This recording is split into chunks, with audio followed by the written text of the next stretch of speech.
Good morning, everybody. Happy Monday. Happy Pride.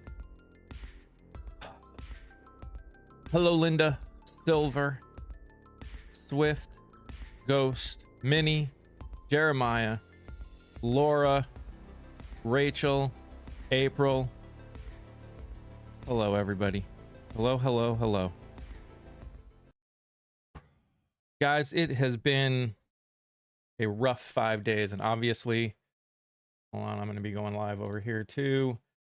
As I said in the Discord, I'm going to be an announcement. I'm not sure is the right word. Hey, Alyssa, but I am going to be talking about some things that that I have decided over the last 5 days. Hey, Lewis. Hey, Kiva. Hey, Meme. And I want, yeah.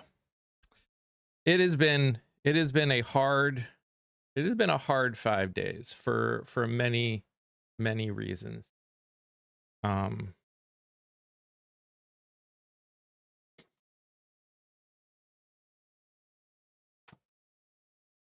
Sounds like I've missed a lot. Yeah, you did.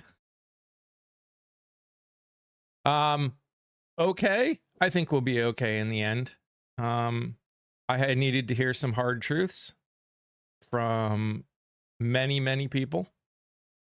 And yeah, so in about 25-30 minutes, I will actually be talking about what I wanted to talk about. I wanted to give everyone a chance to get in here. Hey, Mission. Yeah. I'll talk about it a little. But yeah. I'll talk about it. I'll talk about it later. I'll talk about it later. In a little bit. I hope everyone's weekend was good though. It was actually cool yesterday, which was so nice. So nice. It was nice for it to be cool. I think it's going to be almost 90 today, which is not going to be fun. But you were in England? Hell yeah. How was that? Happy Pride Month, Lewis. Good morning. I hope you had a good weekend, buddy. And I want you to know I appreciate you.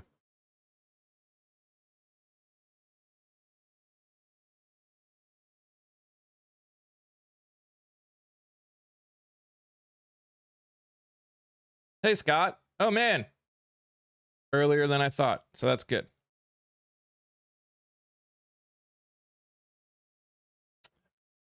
I still want to give some people time to come in, but yeah. Hey, Gerbera.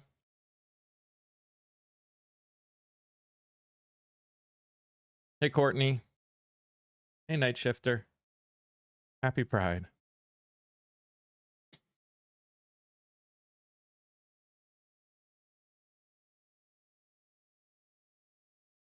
How are you today?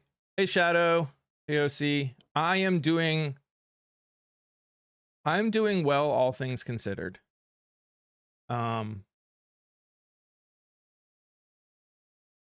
This was a very hard, for obvious reasons, last 5 days. Good, AJ. But again, hopefully we'll come out better from it. You were in and out. Heck yeah. 40 degrees here with heavy rainfall warning. We've actually gotten a good amount of rain. Took my 1 day off between events. Heck yeah. What's been happening the last 5 days? I'll be talking about it in a second. I won't go into super detail, but we'll talk about it. I'm making some changes in the channel. Legit, I've been unplugged. I feel you. It was this community. Something happened 5 days ago, and was it 5 days ago? I don't know. Wednesday, whatever Wednesday was, however many days ago Wednesday was.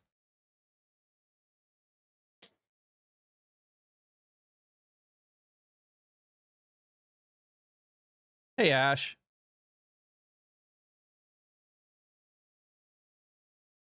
The mountains are flooding. You know what? Things always happen. The question is, will we learn from it? And that is what I have spent the last 4 days doing, is learning. Thinking, processing, and learning. Hey, Kat. Hey, Doug. Happy Pride. Hey, Emma.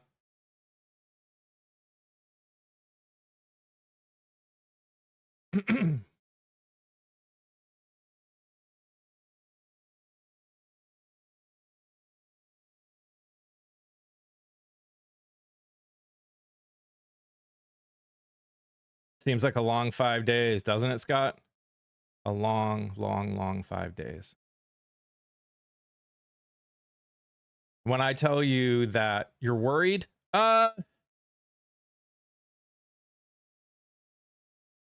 if I'm being honest with myself, I'm worried too, but not because I don't think what is going on is the right direction, but because I know that to some extent things are going to change, and that is obviously hard. Good morning.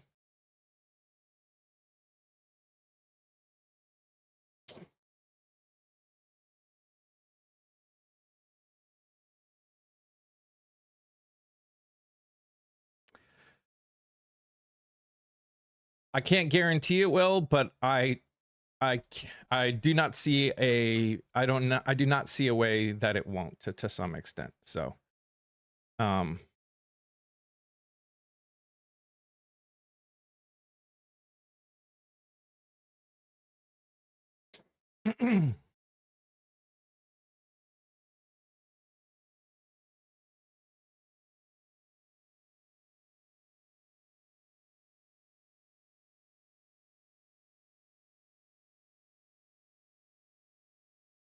I mean, I don't think what's going on moving forward is going to be absolutely crazy. At least I don't consider it crazy.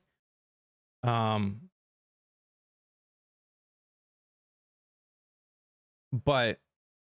it will be different. So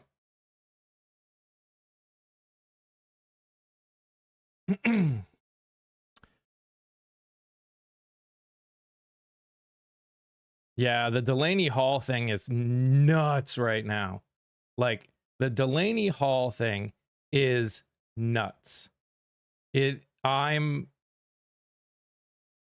if I didn't already know that things were going to get worse, I wouldn't have believed what I was seeing go on in Jersey.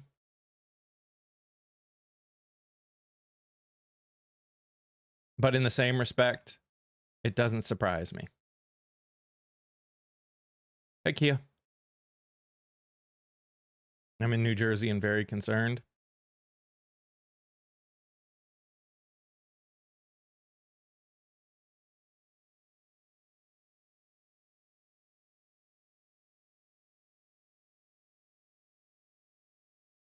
Am I disappointed in how Cheryl is responding to it? Yes. But also, I find it tough to say how I would act if I was in that position of governor. I sometimes think we easily find it. I think we find it really easy to judge people in positions that we've never been in. But again, hey, Shane.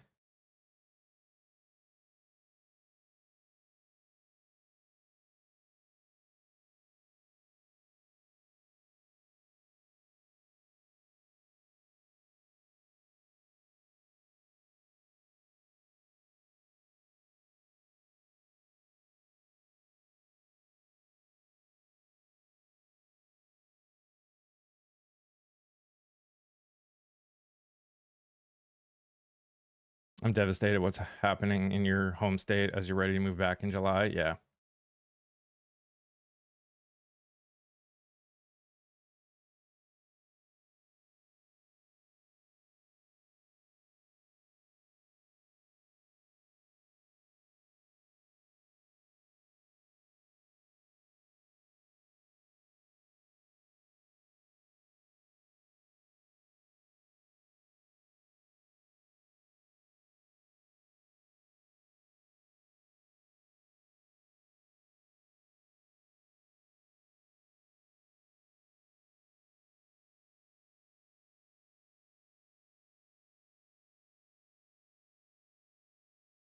Okay, I think a good chunk of the community that is here on a regular basis is here right now. While I was going to wait until 10:30, I would like to talk about what's going on in the news. So, and what's gone on over the last, especially 4 days. So I'm going to talk about it now. And when I tell you that this is not, when I say having the hard conversations and being willing to be held accountable and not liking it, this is what I'm talking about. If you cannot see my you cannot see my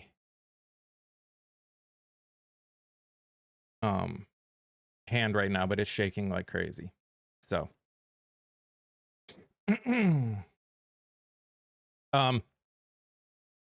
so for those of you that were unaware, 5 days ago, this during a conversation, we had some stuff happen during the live. And I have since then talked to dozens of people via phone, via text, via DM. And I have gone back and watched the video myself.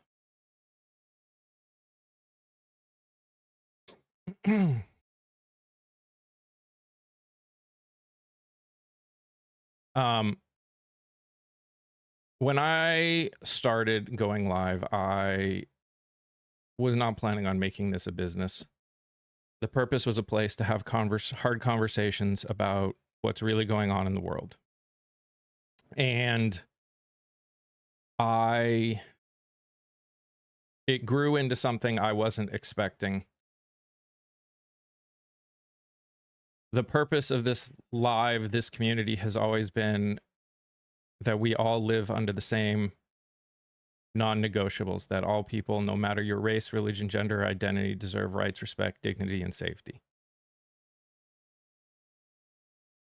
And it has come to my attention since the event on Wednesday that there were many people that were feeling that wasn't happening here. That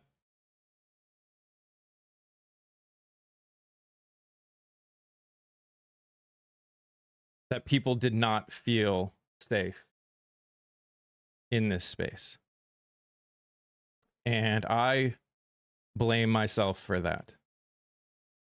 This is still my live. This is still my community that I created. And I failed at that as a whole.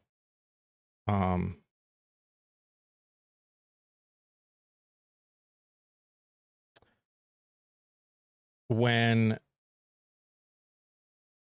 what happened on Wednesday happened, I should have spoken up and spoken out.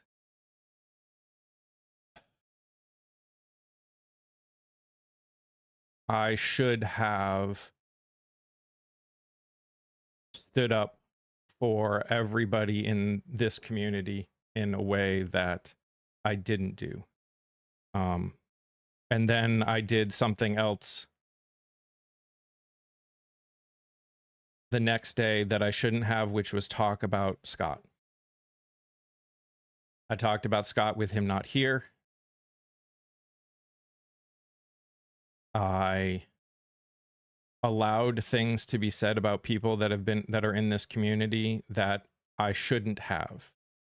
I'm not saying anybody in this community does not have the right to feel what they feel about anything. I can't control what you guys feel about anything. I can control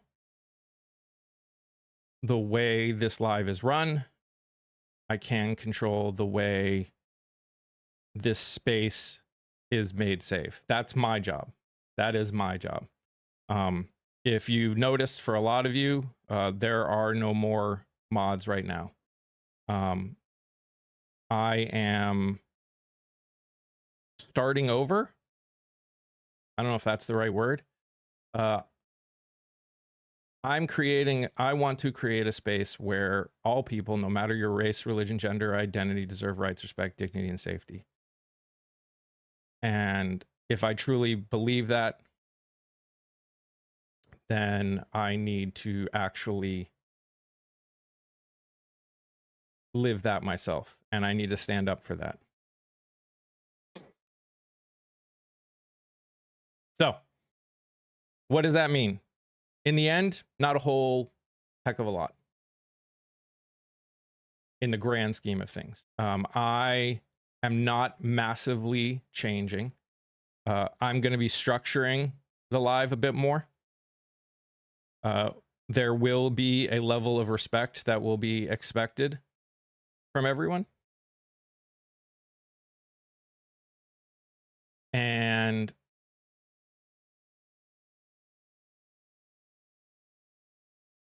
And I don't. This is something that scares the crap out of me. I wanted this place to be a space that was good for everyone. That was everything to everyone. And I realized over this time that I cannot be that. I cannot be a space for everyone. Not in the way some people need. This space will not be the right place for everybody. Scott, I know you're in here. I want to apologize to you publicly. I know we've already talked privately, but I want to apologize to you publicly for talking about you the way when you weren't here. That was not right. It was not acceptable. I shouldn't have done it.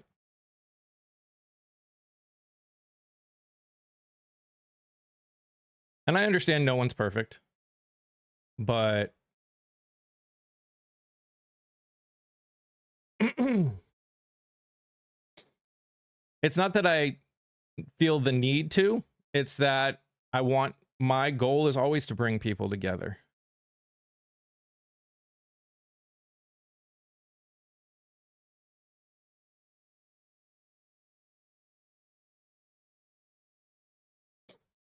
I talked with Kia right after Wednesday. Literally on that day, I talked with Kia.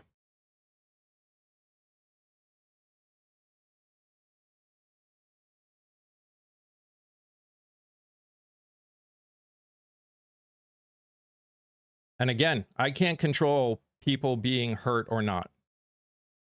I can't control that. There will be people that will be hurt by what is said in these things. I can't control it. I can only control how I run the live.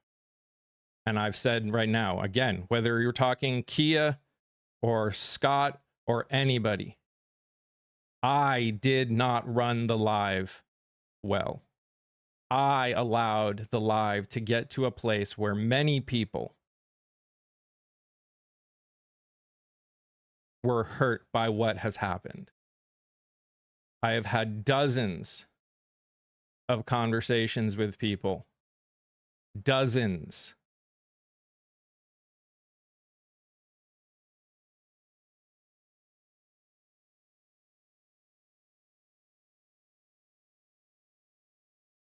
I don't want Kia to be hurt by what happens in here. I don't want Scott to be hurt. I don't want anyone to be hurt. No one should be hurt by what we're talking about. It's one of the reasons that I am changing the way I am doing things.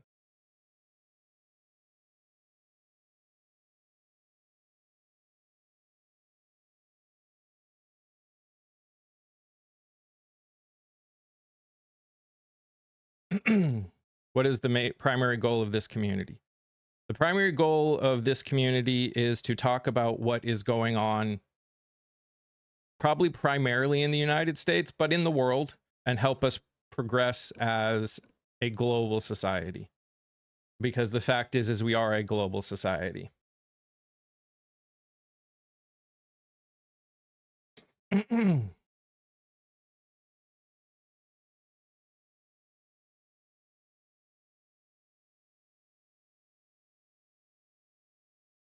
Now, again, I know this might mean that, what does that entail? No more discourse? Oh, no, there will be discourse. There will absolutely be discourse. We will disagree. We will be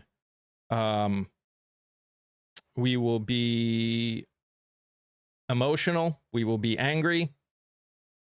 We will be all of that. But in the end, we are going but in the end, we are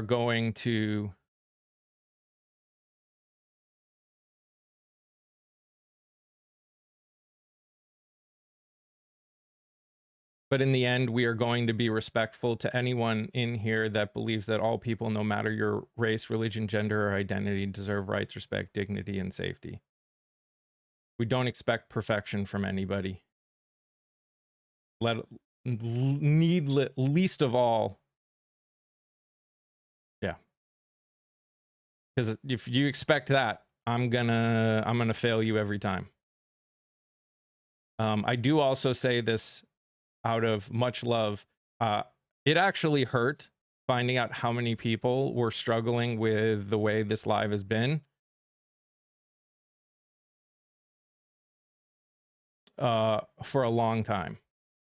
And I heard through the grapevine that a lot of people were talking with each other about problems with the live, but nobody was talking to me. Could I have fixed what was going on, the problem beforehand? I'd like to think so. Could we have prevented from getting here? I don't know. Any discourse will be settled gladiator style. Welcome to the Thunderdome. Yeah.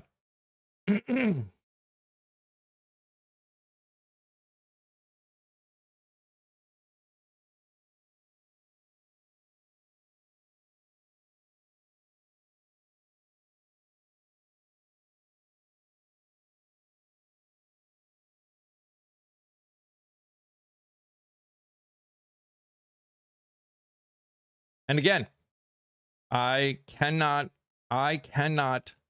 control any of you and what you see, what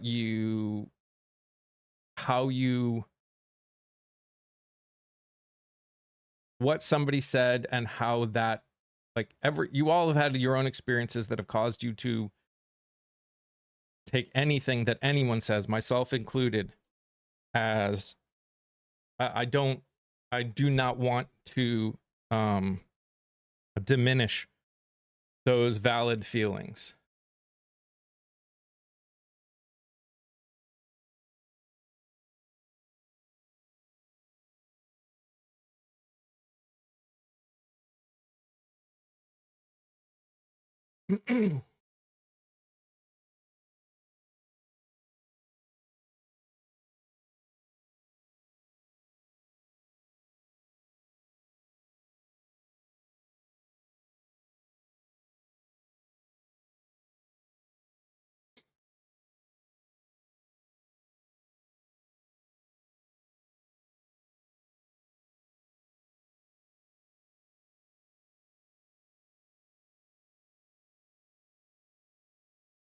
And again, Rosa, could I have dealt with all of those conversations better? Yes.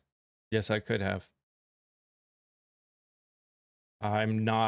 It's not a question of whether or not I could have done better in how I moderated these conversations.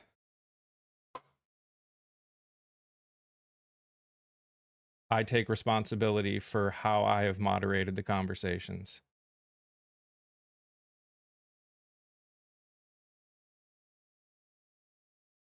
Well, what I'm telling you, Rosa, is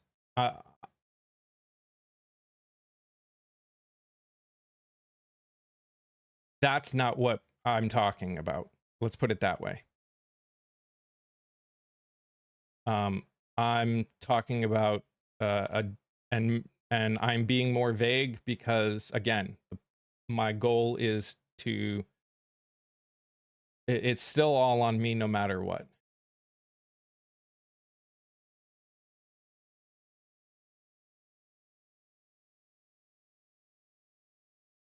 I have, like I said, I've had dozens of people talking to me over the last 4 days, and it's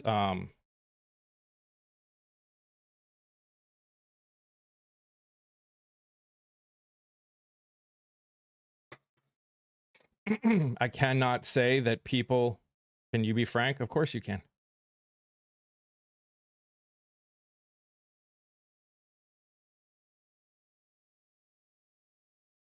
Hi, my name is Frank.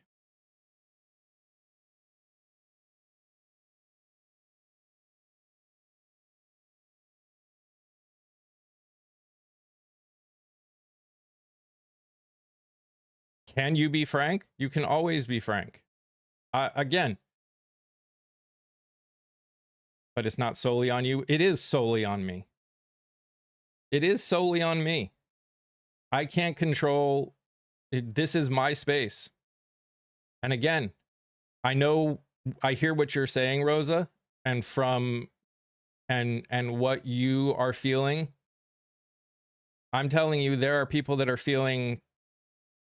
There are people that are part of this community that are feeling different things that have nothing to do with that.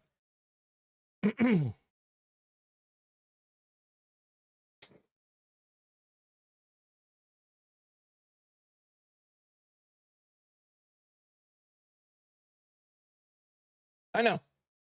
And again,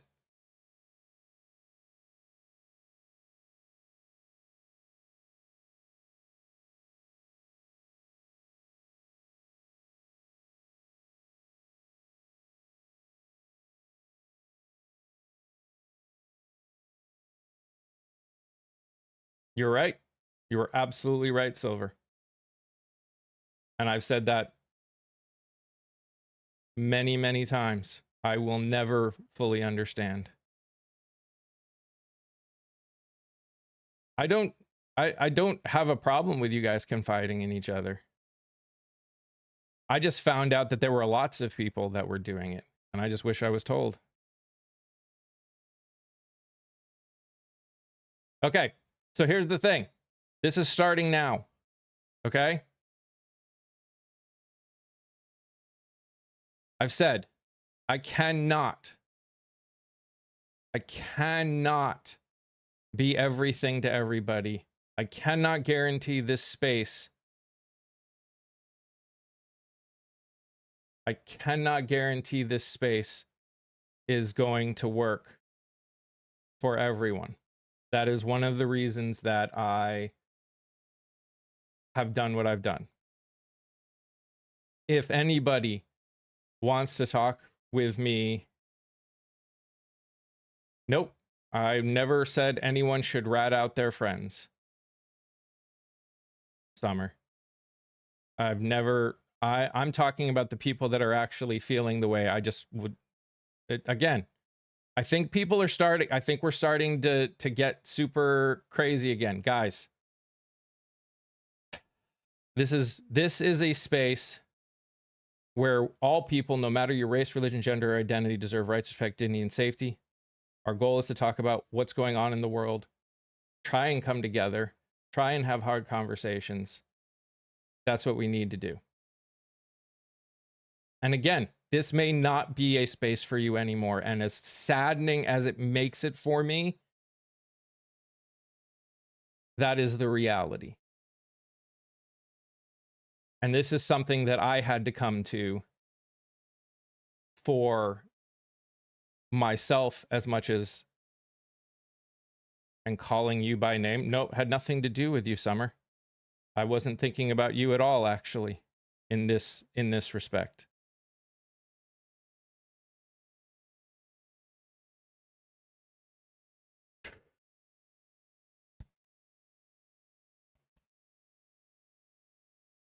I'm not twisting anything with you.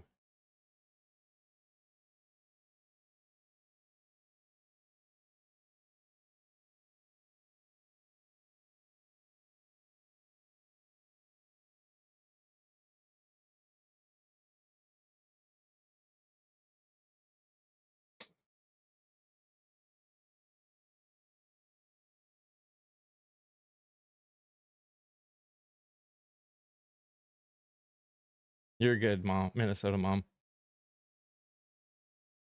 Hey, Paige.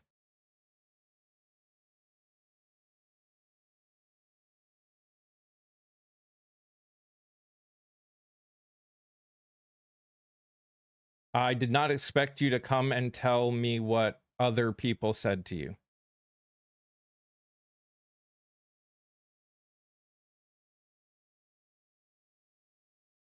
And again,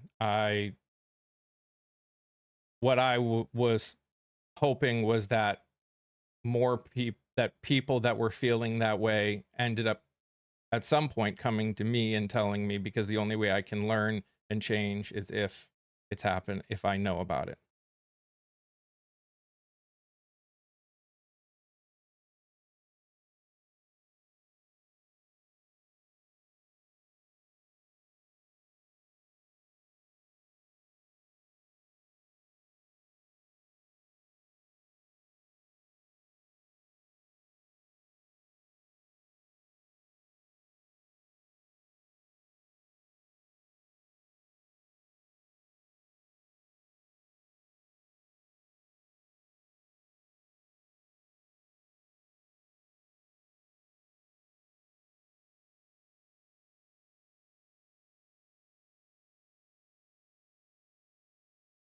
And again, we are not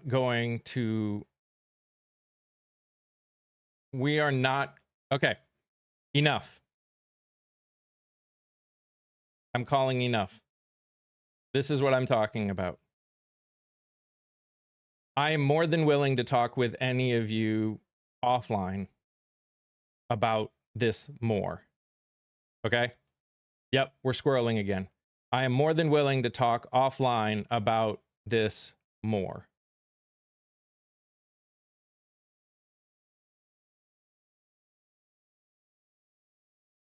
Okay, this is enough. This is the last warning. This is the last warning for everybody.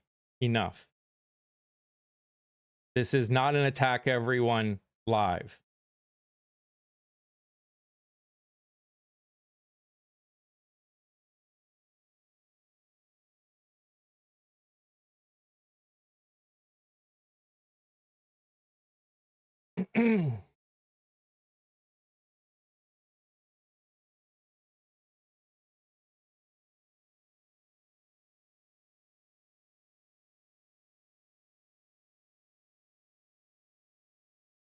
Happy Pride, Stu. Okay. So we are going to talk about the news today. And if you want to stick around and talk about the news today, you are more than welcome.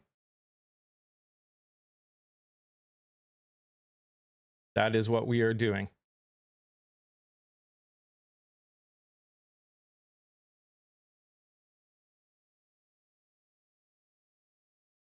I'm not saying everyone needs to get along. We won't all get along.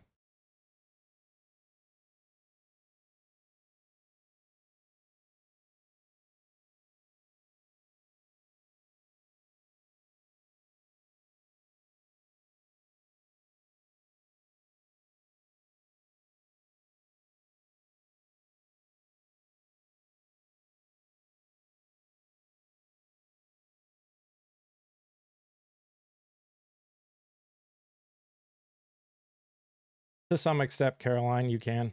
That is true. Thank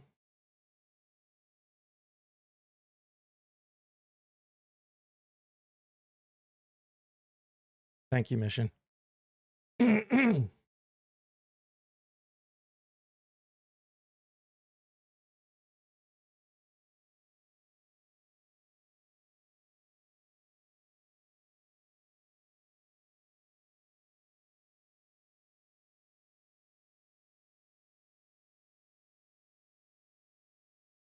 I mean, I am not telling you that you don't need to be angry.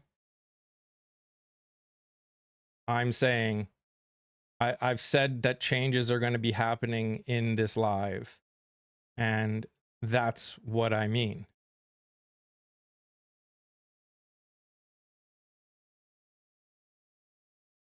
So,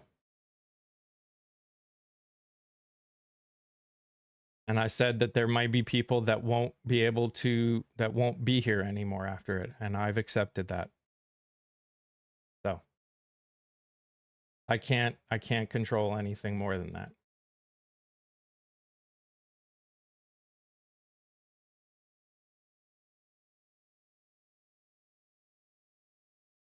Nope. Nope. Nope. Nope. Okay.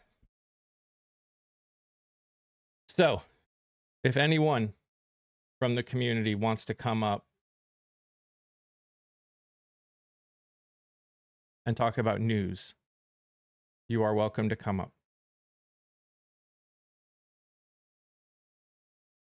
That is what we will talk about. Hello, Shadow. Hey, hon. So, literally, I have been unplugged since Wednesday evening, Thursday morning. What has been going on in the news? I genuinely have no clue. I mean, there's a lot of things. So, let's talk that and fill me in, please.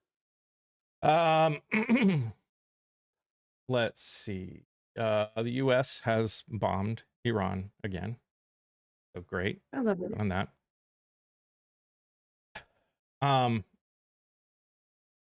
Yeah, so yesterday, over the weekend, they attacked multiple radar stations and so what's going to be changing? I'm going to be holding the space a lot more strict on the what we talk about, where we go. I'm going to make sure that we don't change topics, and hopefully in the end that will help the conversation. Can I guarantee it? No, I can't. And it is, like I said, I knew when I went into this that people were gonna probably be upset at me for it. I also realized that I ran this thing as a I started this whole channel as one thing and it turned into a business, and I haven't been running it at least a stint as a business. And that is, again, it's all on me. Okay. So yes,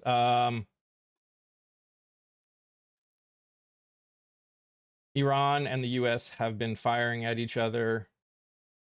Iran's fired 2 ballistic missiles at forces in Kuwait. And then self-defense strikes have happened on radar and command and control sites for drones. So, we've really got a great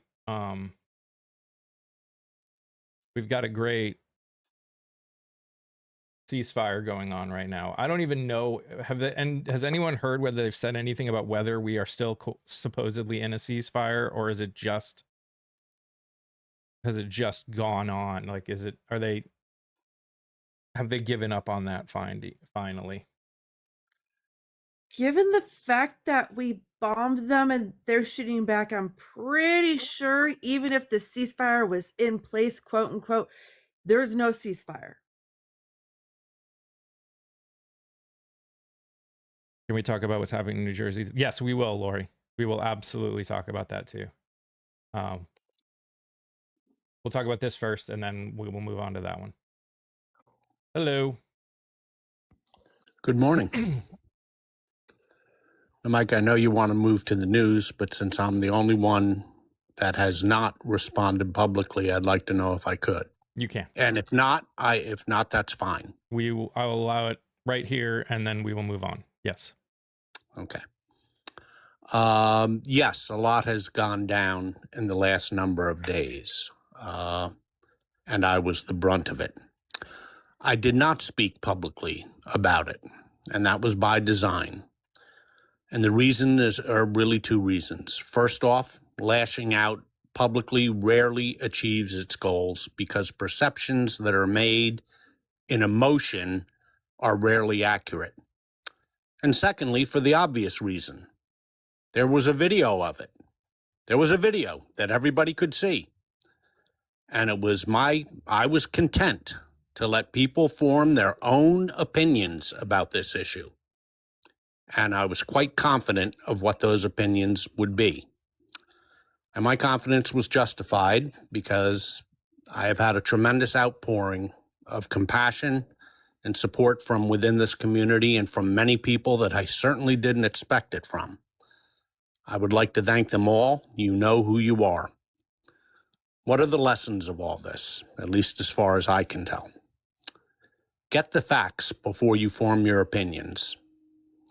First impressions in an emotional time are almost always faulty. Learn, reflect, pause before you speak. Whenever possible, reach out privately before reacting publicly. It's been my experience that most issues can be handled amicably that way. And thirdly, give grace. We are all human, we are all fallible, and we are all mortal. And remember to keep our eyes on the prize, folks. We're fighting for our very democracy here. We don't have the time, nor do we have the luxury for trivial squabbles. We should be working together. And petty squabbles among ourselves, and I'm talking about the nation here, not this live, among people of our side of the aisle in the nation, that's why we're where we are. The other side keeps their eyes on the prize. We need to start keeping our eyes on the prize. As far as I'm concerned, this regrettable incident is closed. Your apology, you apologized profusely to me multiple times, Mike. They were accepted privately, and now you have publicly. You're well aware of my concerns, and now I have an apology to you, for you. I have been aware of problems in the community. People have been coming for me for more than 6 to 7 months now. I kept them to myself because I didn't think that it was my role to bring it to you. I should have, and I didn't. And I guess other people should have and didn't. Well, maybe if we had, we wouldn't be where we are right now. And for that, I take full responsibility. Your apology is also accepted. Again, I'm not perfect. I don't expect anyone else to be perfect. I think one of the things I am realizing more and more every single day is how difficult what we are trying to do is. As a whole, I think more and more I'm realizing how difficult, because there is a lot of anger. There is a lot of pain. There is, the reality is our country was built on what it was built on. And we cannot run away from it, but we also need to figure out a way to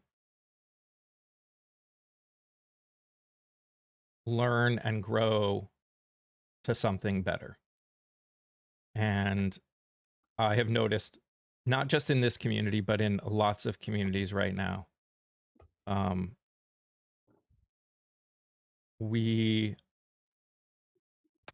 people that have been allies, that should be allies, that have the same goals, the same fundamentals, are eating each other alive. And again, I can't control how anyone reacts to anything I say. I know that my goal is never to hurt anybody. And I know that I do say things and have said things that have hurt people. I'm going to say things that are going to hurt somebody in this community every single day, probably, because I will say it in a way that I could have done better. I also know that my end goal is to learn and grow and be better long term. Which is why I give people a lot more grace than maybe some people like. I don't know. I can't control that. I can only control what I'm doing, and this community.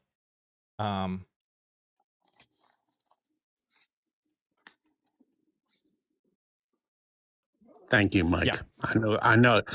Please be aware. I know how difficult it was for you to call me, to send multiple texts to me. I knew that was not easy for you to do.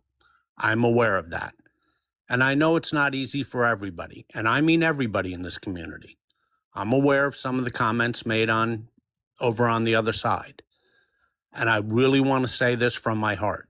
I have no malice towards anyone. Absolutely no one.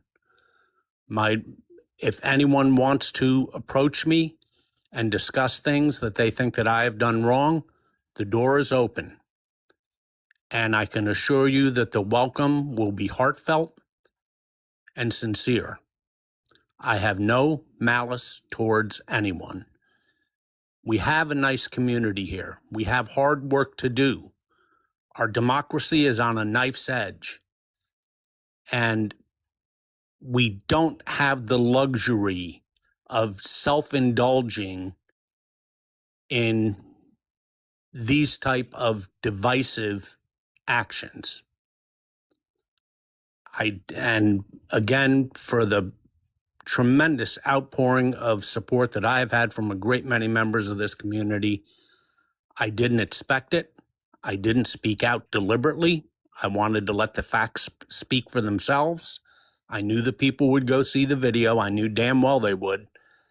And I was happy with the response and moved beyond words. I cannot express that enough.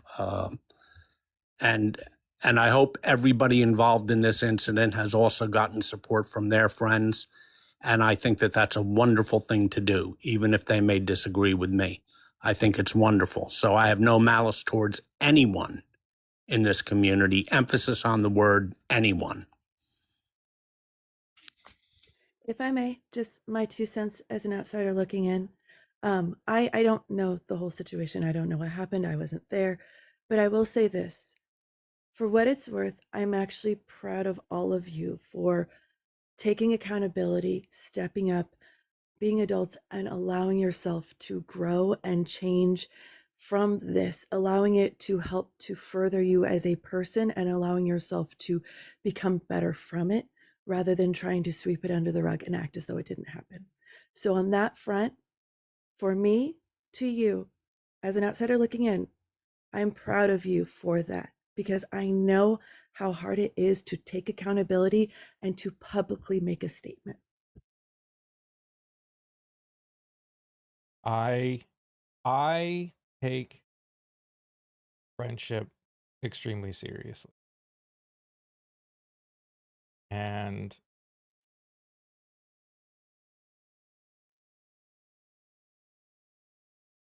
I knew going into this that there would be people that would no longer be here that I considered friends. I don't know who that will end up being. I can guess. If those people are still listening, know that I'm not the goal was never to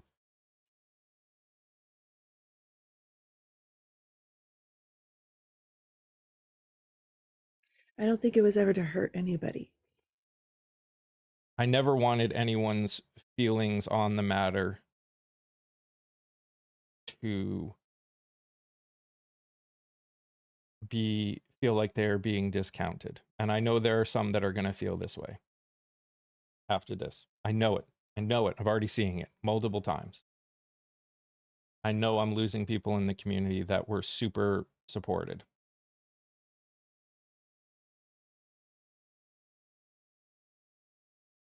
that have been super supportive of me and this community,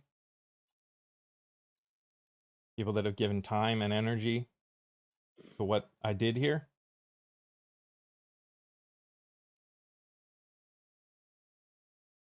Why I didn't. Louis, I know.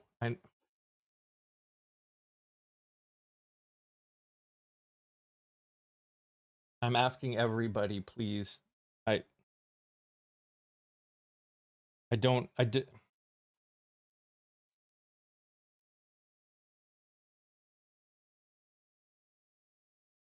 People's feelings are valid, even if we don't agree with it and we don't, and this ends up not being the place for them.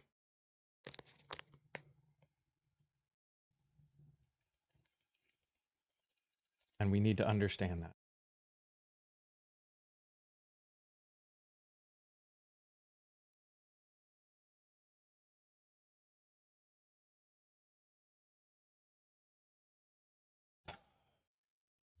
I did find some really cool information to end on a high note at the end, because I realized that we need to also talk about some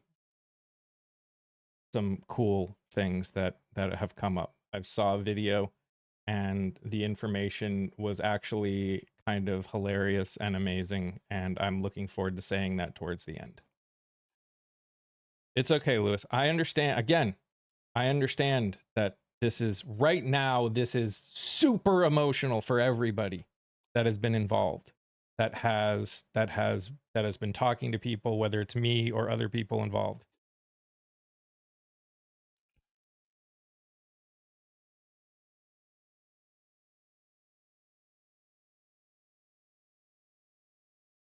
So some days we are going to have to come to the realization that the only thing that we agree with is that all people, no matter your race, religion, gender, or identity, deserve rights, respect, dignity, and safety. That's going to be it. You're right. Some days the only thing we will agree on is fundamentals. I do not blame anybody who can no longer be in this community. I don't.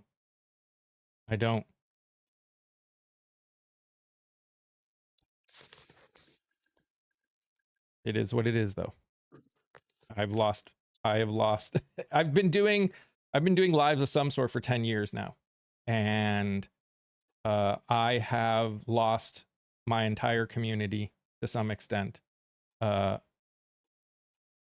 or 4 times for random reasons, for completely separate reasons that aren't things that I had any control over. So this is the joys of the internet. This is the joys of trying to have conversations the way we are. Is none of this is easy.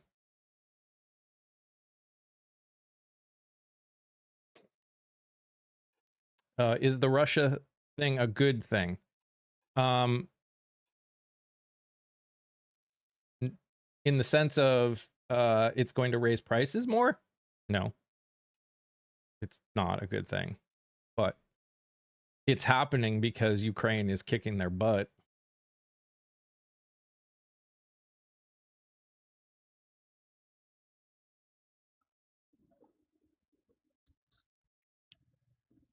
Okay, news. We are going to talk news now. Well, you brought up Ukraine and kicking butt.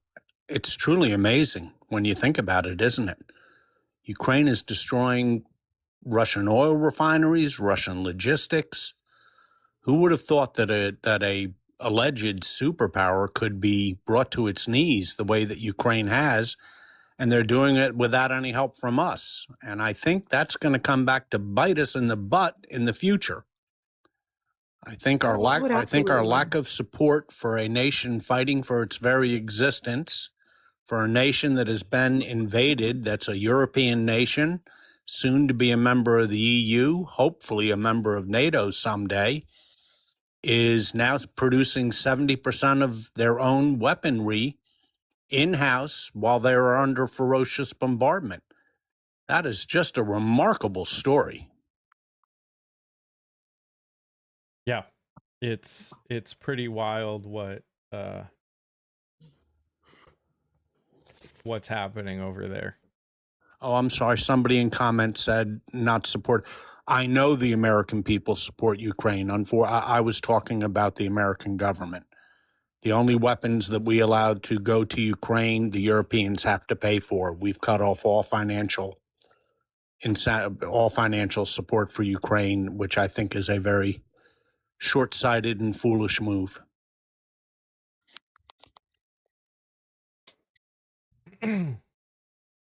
Yeah, I'm actually, have you seen all the news about all the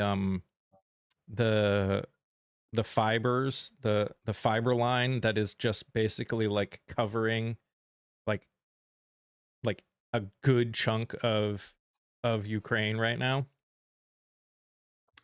Yeah, I did. And I guess, and I'm sure there are technical people in chat, or maybe you know all this technical stuff.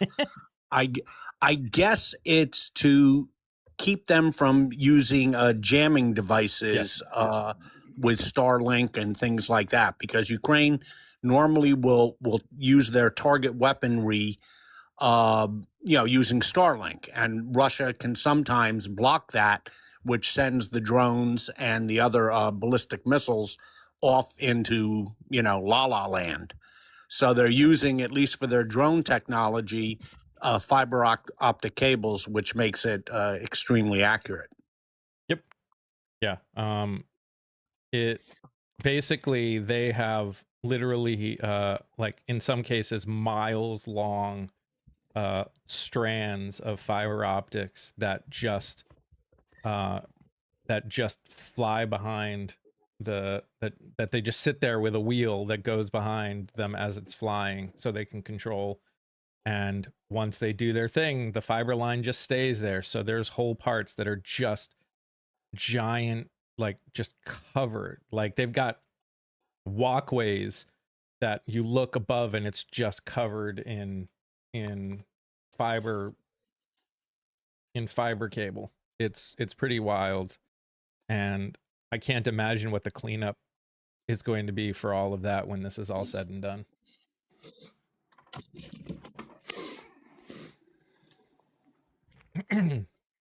Yeah, fiber labs aren't jammable.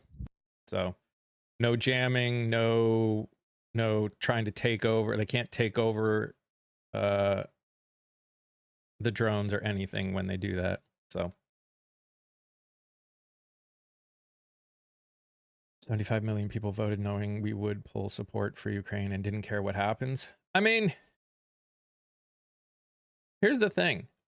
You're assuming that all 75 million people thought about that. I would argue that all 75 million people didn't think about that. And that's one of those other things that I'm starting to realize. The more talking we do, the more stuff that we do is,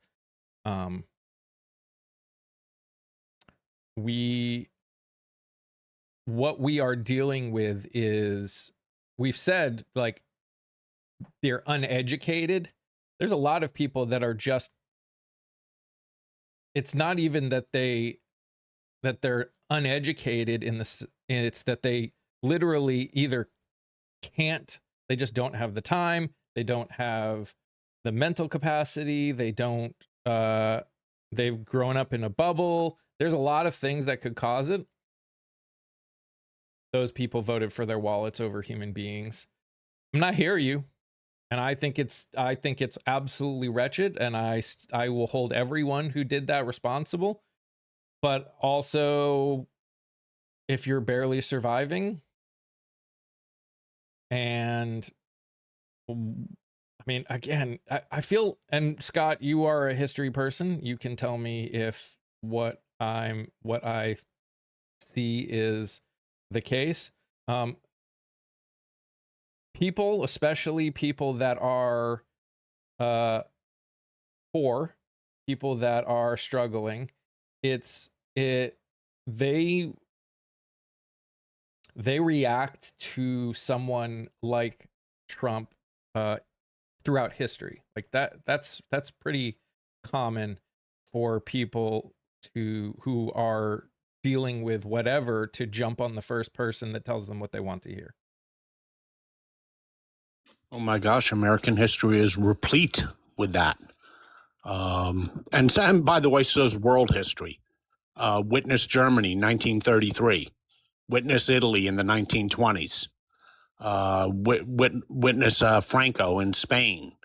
Witness the Bolsheviks in 1917 in Russia. Sure, history is replete with that.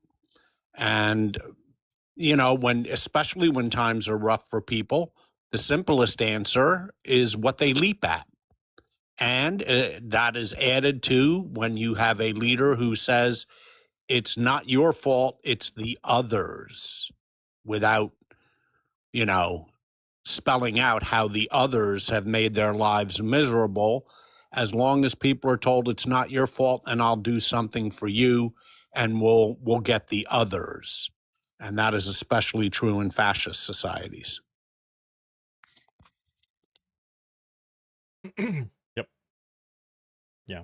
So, and again, I am in no way sitting here saying that we should start believing people, right? Absolutely not. Like the trusting people. Yeah, we can't trust people to do the right thing past themselves. That is a problem. That is a human problem. That is a humanity problem, especially for people around my age and older. That's an even bigger problem. Partially because the way we grew up was to be very we were taught to care about ourselves and the people directly around us and not care anymore past that. That's just that is a societal thing that we're trying to push through, and it's not going to be easy. When I say we're all gonna sit here and say we want to fix this quickly, because we do, right? All of us do. We want this to be fixed quickly, 100%. But we won't be able to, because this is more than just this. What we are dealing with is a result of a problem that has been building for 50 years at least. It was started in the 80s. Almost a century. If you want to be honest about it, it's been building for almost a century.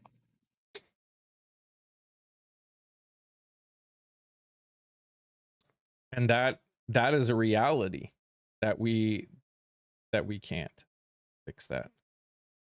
So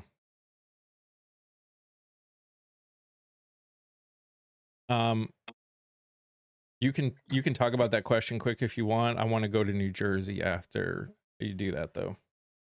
You're talking about the UPS? Yes, USPS. Yeah, the USPS. I always mix that up. That is concerning, and we had talked about this when it came out. So if you are a person who likes to vote by mail, boy, don't sit on that ballot. When you get it, fill it out. And what I would recommend is go to your local post office and post it that very day. It is concerning. I do believe that they are going to be moving towards not counting any ballots received after Election Day. A certain amount always come in after Election Day. Most states allow it. I do believe the Congress does have the right to cut that off, and the Supreme Court has already ruled in at least one case that that ballots received after can be cut off. So if you are a person who votes by mail, you're right to bring that up. Thank you for bringing up the issue. It's a very important issue. If you're a person who votes by mail, please, when you get your ballot, you get them nice and early. Don't just put it on the kitchen counter and say, I'll get to it a week before the election. Fill it out that day. And the one time that I voted by mail during the pandemic, I went right to the post office that day and put it in their hands, so that there's a timestamp on that right away. what was the executive order? The executive, I'm trying to remember the exact wording. Do you remember the exact wording? Not the exact, but the general wording of it. It has anything received. I'm not sure of the exact wording either, Mike. There was a court case that anything received after Election Day was allowed to not be counted.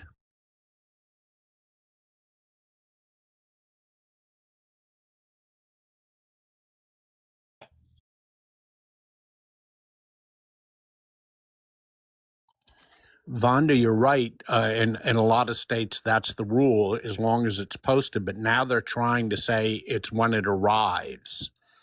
And the person who asked the question, is this concerning? You bet it's concerning. Sure.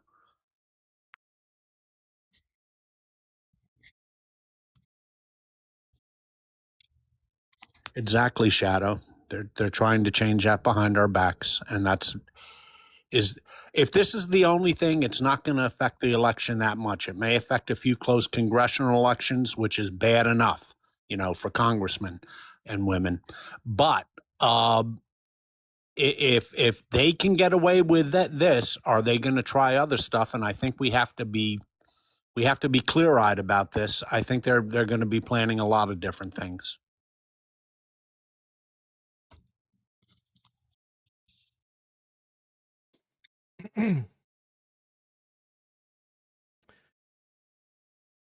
Smith is ordered to start rulemaking so that only voters on federally linked lists can receive or return mail-in absentee ballots for federal races.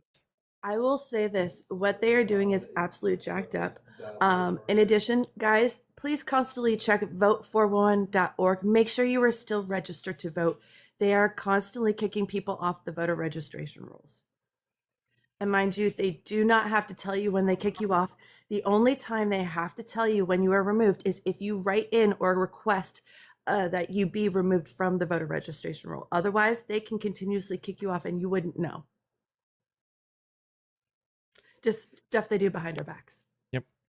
I mean, now that rule, and again, obviously we're talking about this administration, but that rule feels like it could get,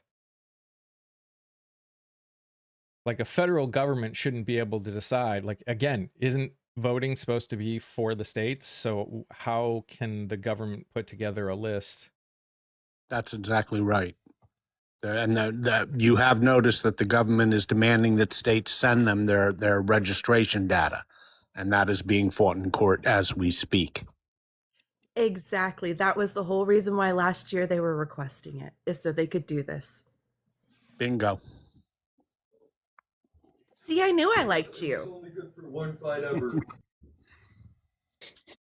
All right.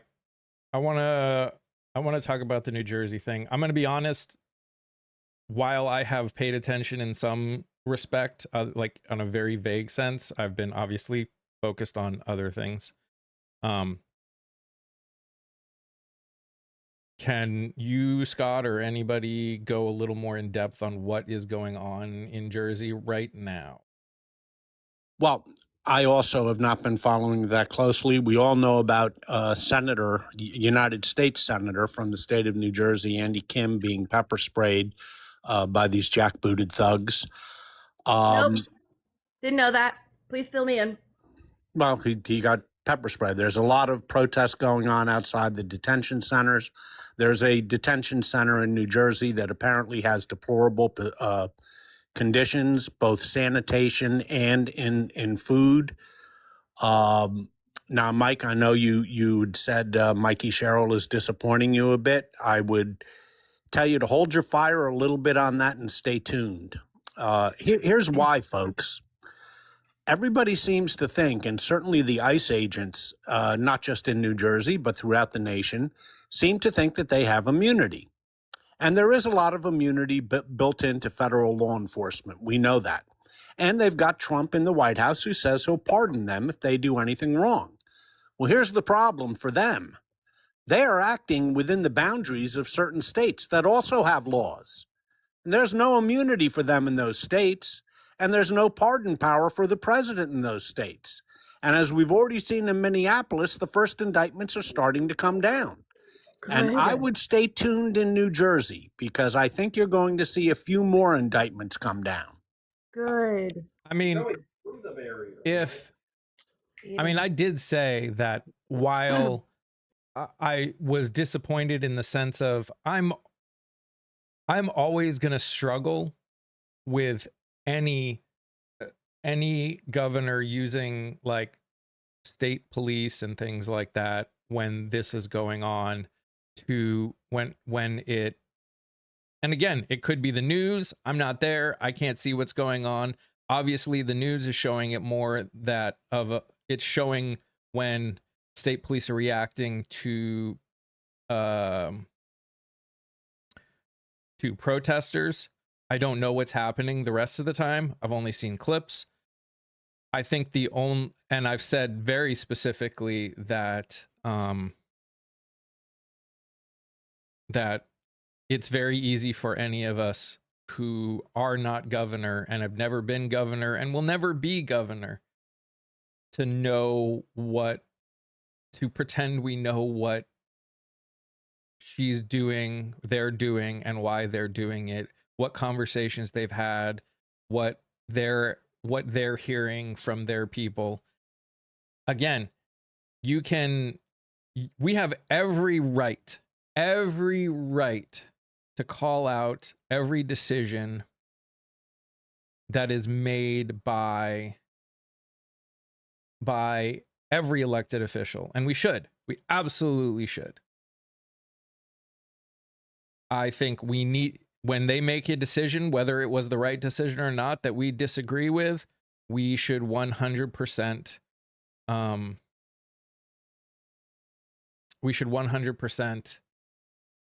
call it out. We should. True, you're a very good comment by Vonda in there, and you're correct, Vonda. But you know as well as I do, you're trained in the same methods that I'm trained in. The justice system moves slowly, but it does move. And as for Mikey Sherrill, I'm not saying that she's going to stand up and do everything right. As you just said, Mike, there's a lot of moving wheels here. And in the state of New Jersey, we have an attorney general. She may be following protocol and waiting for the attorney general to announce indictments or to announce actions that the attorney general wishes to take.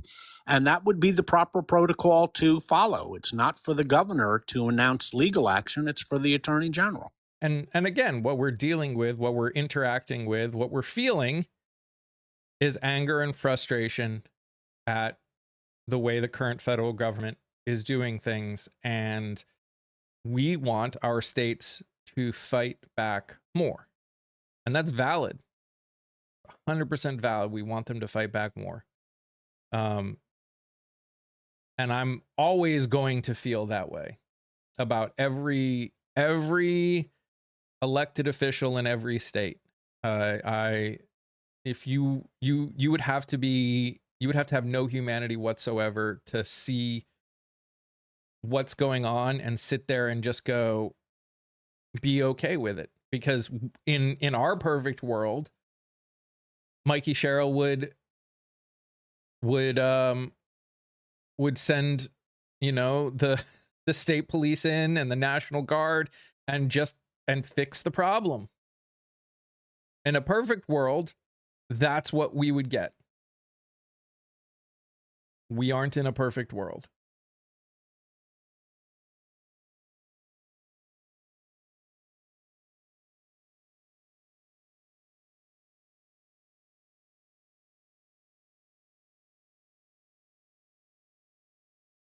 My worries about ICE go a little bit further than immigration. Mark Wayne Mullen has toned down the rhetoric a little bit, which may be a good thing or may be something else. Now, what do I mean by that? I'll try not to be so vague. It may be a good thing in that he realizes that ICE has gone too far and that now they will only go after criminals, et cetera, et cetera.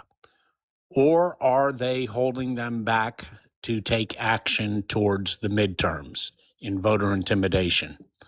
That scares the living hell out of me. We basically have, how many people are in ICE? 20-some thousand, I think, Mike? They have about 20,000. Something like that, yeah. something like that, and they're hiring every day. So maybe by November, and I'm only taking a guess here, 30,000, 35,000. Yes, it's true that ICE agents or anybody else cannot be within 200 feet of a polling place. It varies by state, but it's usually around 200 feet. But they can do other tricky things. They can go into people of color's neighborhoods and all of a sudden have a police action there that will intimidate them from going out to vote. There's lots of little games that can be played here, and that's what scares the hell out of me. Because this is not a traditional policing organization. This seems to have developed into some sort of Praetorian guard for the president to use as he sees fit. And that is what has me concerned. Maybe my concerns are completely baseless, and I pray that I'm wrong. But given everything we know about this man, that's what scares the hell out of me. Yeah.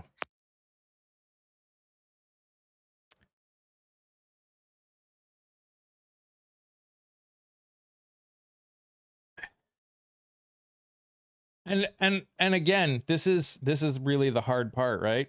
About all of this is I was talking with somebody about it. I forget what day it was.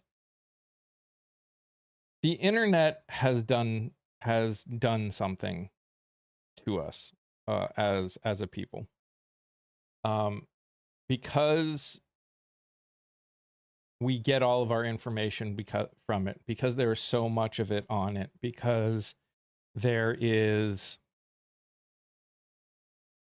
we can get people that we get a billion different perspectives.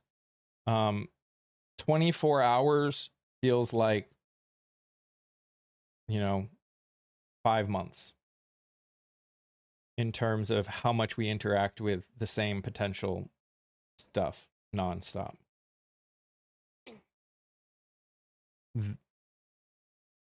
It has caused us to want things to be fixed faster than is possible. Now, again, I say this, let me change it. In the current system, it makes us impatient to get things fixed as fast as we want them to be fixed. Do I think we can create a different system that could fix some of these problems, that could allow these problems to get fixed faster than they are currently? Absolutely. We cannot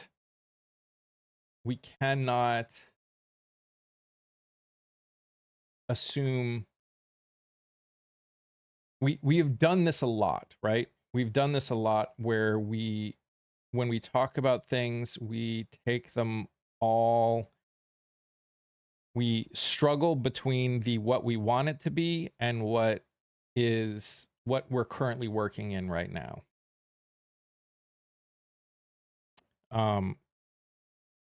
And we cannot let ourselves, it's a really annoying line that we are jumping back and forth between, sometimes maybe too quickly. It's important that we talk about how we want things to be going forward, but we also have to interact with them in the reality of where we are now, if that makes sense.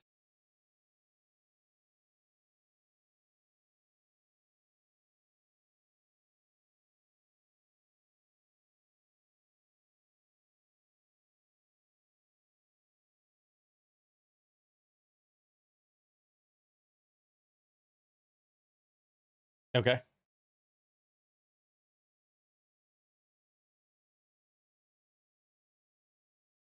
Give it to a Shadow. Oh, sorry. I was writing it down. It has to do with not in my backyard and basic human rights, and it has to do with the detention centers. And it's, do you deserve, all people deserve basic human rights wherever they are, or do you believe that everybody deserves basic human rights, just some not in my backyard, some not here? So phrase it like, do you believe they deserve it, just not here? not in this country, because that's what it looks like. Because that's exactly what it looks like. And that's exactly what it feels like is they deserve it, just not in my backyard. Mm. It's one of those, they deserve to live there, but just not here. They can live in the state, just not near us. The poor people can live here, just not near us. It's Yeah. that not in my backyard. Sorry, so I'm going to write this down real quick before I forget it. No. Woohoo! Gotta love Pluto.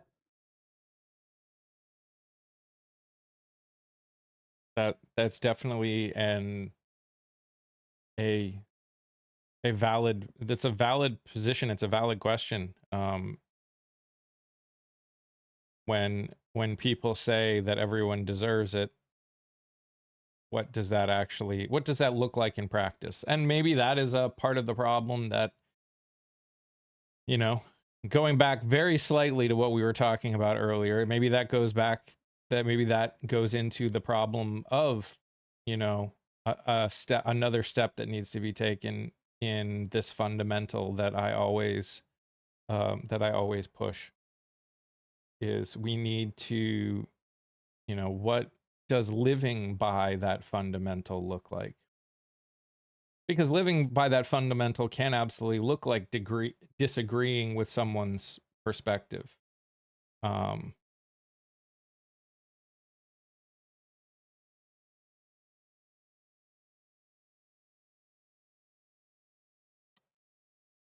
So, yeah.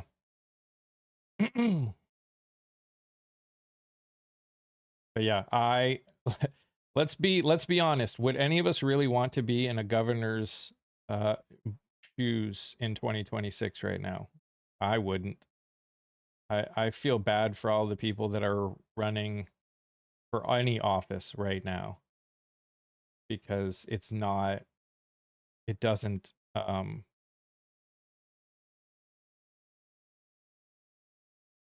it's not going to be easy. There is, in some of these situations, there is no right decision. Right? It's tough. You see it with Gretchen Whitmer up in Michigan, who is trying as best she can in coordination with her own principals to work with the administration, and she's getting criticized for it. Other governors, such as I guess Newsom and Pritzker, are going full DEFCON 1 on the administration, and here's why it's such a tough. You're on a balance beam as a state governor because, damn it, you need federal money. You need that money, and you've got a vindictive president, and you don't want your people to suffer. So what do you do? It's very easy for us to sit here and criticize a governor for not doing enough, for doing too much, for how come you didn't jump out and say this thing. They've got education dollars coming in. They got road dollars coming in. They have Medicaid dollars coming in. And it's not easy for them. They're on a balance beam. And that's why I said that the question, do I wish Mikey had spoken out a little bit more? Yeah, but stay tuned is all I'm saying. We don't know how this game ends up. And we'll see. And a governor does, and I know a governor has a responsibility to get along with Washington, per se. They have a responsibility to advocate for their state's interests in Washington. And unfortunately, part of that is dealing with an administration, is dealing with the president. That's part and parcel of a governor's job, however difficult that may be. Yeah. Again, we are dealing with a situation. This is what we would call a damned if you do, damned if you don't situation. People are going to be suffering no matter what. And governors are making all of their decisions based on that. You have some that are making their decisions their decisions are saying, we know people are suffering, so we're going to take, a DEFCON 1 against the president. and there are others, sometimes based on their, you know, their major voting bloc, are making the decision to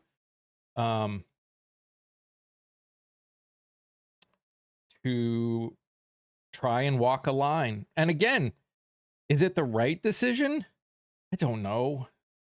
I don't agree with some of the decisions. Again, we've talked about that. I don't agree with the choices they've made. But again, I can't imagine knowing that every decision you make, no matter which one, the right, the wrong, the in between, people are going to get hurt that don't deserve to get hurt. There is no escaping it with this administration, with the current political climate in the United States. There is absolutely no way to escape from the outcome of people being hurt.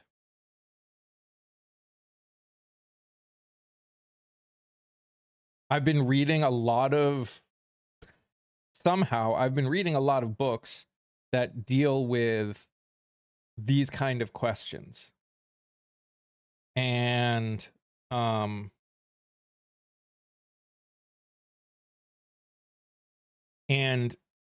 it's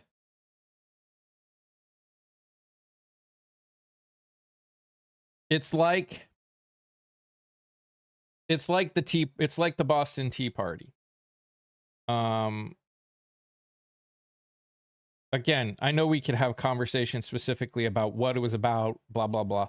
There was no question that there was going to be a not so great response after that happened. Did it need to be done? Was it necessary? Obviously, we can sit here and say, yeah, well, you know, we got out from the thumb of the British Empire because of it, so it ended up being a good thing. But a lot of people lost their lives because of that, because of a few small choices. Were they the right choices? I don't know. And again, I hear what you're saying, but I feel like this admin is going to pull funding regardless. Might as well. And you know what, Garpu, that is a straight up valid statement. And I want to make this clear to everyone. Regardless of what me or Scott or Shadow or anyone else says about how hard of a job people like Gretchen Whitmer and others no matter how much we say that you know, they're trying really hard and look at what they're up against, you have every right to again say, this is not what I want in a governor. I know. But that's a valid statement, Garpu, for everyone. Every one of you, if you say you want a governor that is going to fight back, that is going to act more like a Pritzker or a Newsom, that's a valid statement. That is a 100% valid statement. And I mean, I know all the people here will, but you know, anyone else that complains about it, I hope they're voting in primaries. I hope they're voting in general elections. I hope that they are pushing for someone who is going to lead their state, their city, in the way that you want it to be led. And I hope that we hold them accountable. In the end, we've got to, as long as it's not a back and forth between Republicans and Democrats, because again, the reason we are in this problem we are in is because that is all we've done, is gone back and forth between Republicans and Democrats. You don't like what the Democrat does? Well, it's time to vote for a Republican. You don't like the Republican done? Well, it's time to vote for a Democrat, because that's why we got here.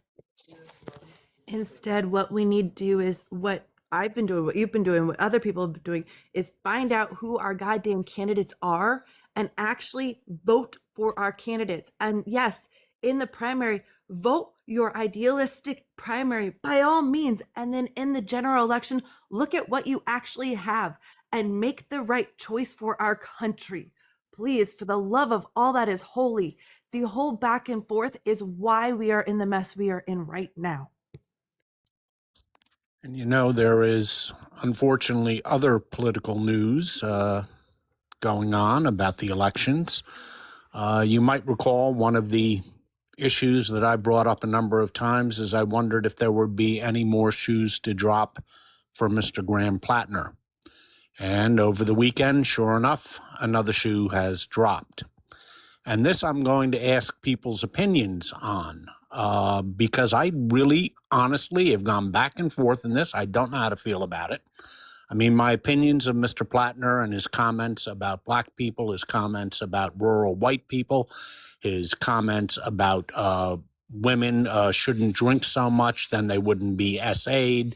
I mean, to me, that was all disqualifying in and of itself, but he was going through PTSD, he claimed, without showing any evidence of that whatsoever. And then he claimed when he was caught, he said, well, that was a bad time for me, until it came out that he actually made those statements 10 years after he said he made them, because there's a timestamp on Reddit. Mm-hmm. Well, now he apparently was also sexting anywhere. I've seen 2 reports, a minimum of 6, a maximum of 12 women. I don't believe this in and of itself is disqualifying, but I would like other people's opinions on that, because his wife has forgiven him and they've had marriage counseling. And I'm a big believer that, this is more of a husband and wife issue than it should be for the voters, but I could be wrong on that. And the problem that I have with this is, my gosh, he may get by this time, but how many more shoes have to drop with this guy? Look, it's great to have a candidate that people fall in love with. And I'm going to make a mild criticism of progressives, because they seem to do it the most. They fall in love with somebody without vetting them. A candidate needs to be vetted. You need to look in, oh, he's new, he's fresh. If we'd have vetted John Fetterman, he wouldn't be senator right now. Nobody vetted that guy. Oh, he's the in thing. Look, he wears hoodies. He's a man of the people. And it's been the same with Plattner, who, by the way, went to Hotchkiss, so he comes from a rich family. That was all bullshit too. We got to vet these people, but I want to know if you guys think that this latest thing is a bombshell, or is it a media-created story that isn't that important? I honestly don't know. I want other people's opinions.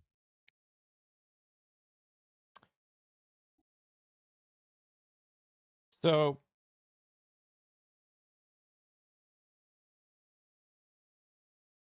Especially female opinions. yeah. Genuinely, he gives me, you ever accidentally get like a mouth of water that's got some mud in it and you didn't realize it because like the mud got in the straw and it was deep down, and when it hits your mouth you're like and you like have to run around to find something to rinse your mouth out, and it's not, your mouth's not clean till you actually brush it, and even after then you have to go like brush it 3 or 4 times. That's the feeling he gives me. Okay.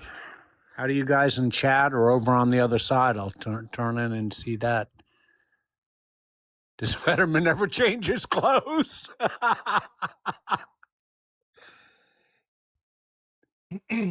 Yeah, Mike, I brought this up, and you and I disagreed on this, and yeah. We did when it first came out. And I'm not even bringing up the most egregious part. He had a Yahtzee tattoo for 20 years, and he claims to be a history buff, and he claims he didn't know what it meant. That's impossible. That's impossible. And he didn't cover it up until he got caught again. Yeah.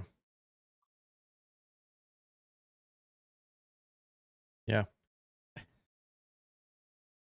To answer your question in chat, we're talking about the presumptive Democratic candidate for the U.S. Senate in the state of Maine, Graham Plattner.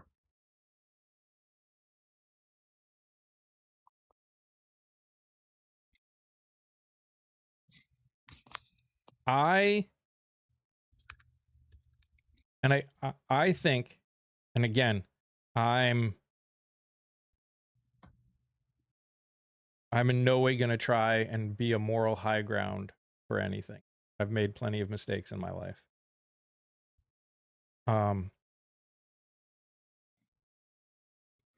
The only thing that I can think that comes into my head when I'm talking about this is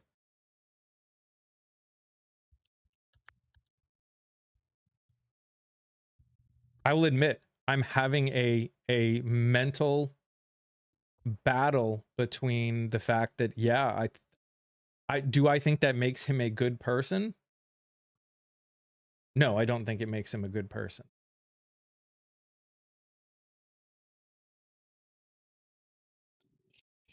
Do I personally think that means I wouldn't take marriage advice from Graham Plattner ever. I wouldn't even take, yeah. I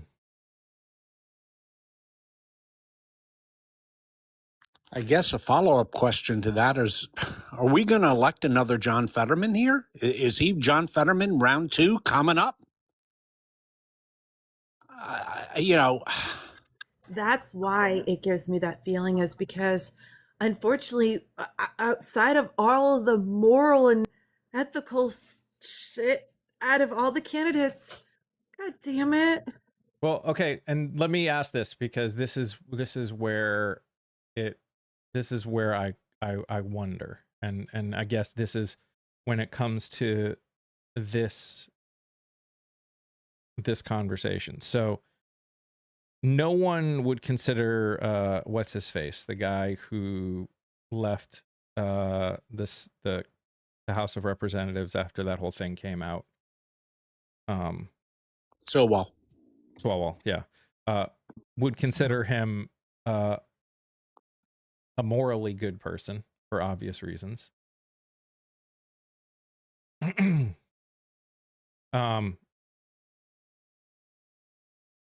His voting record, at least in general, was better than anyone on the Republican side. And this is why it gets hard, because I think I have an internal battle between the fact that morally I find him kind of repulsive too. But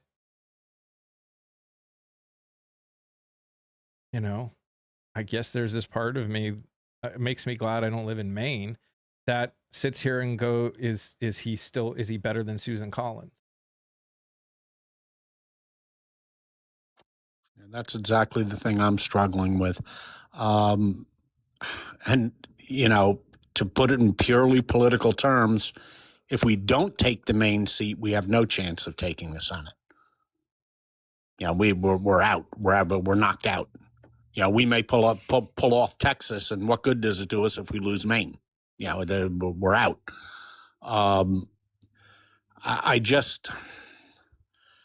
The other thing that worries me is Susan Collins has been winning and winning and winning in a blue state for a long time. And like her or dislike her, she is a very shrewd politician. And part of being a shrewd politician is having a very well-oiled opposition research arm in her campaign. And is she just sitting on 10 more bombshells, and it's going to be a drip, drip, drip thing all the way to November with this guy?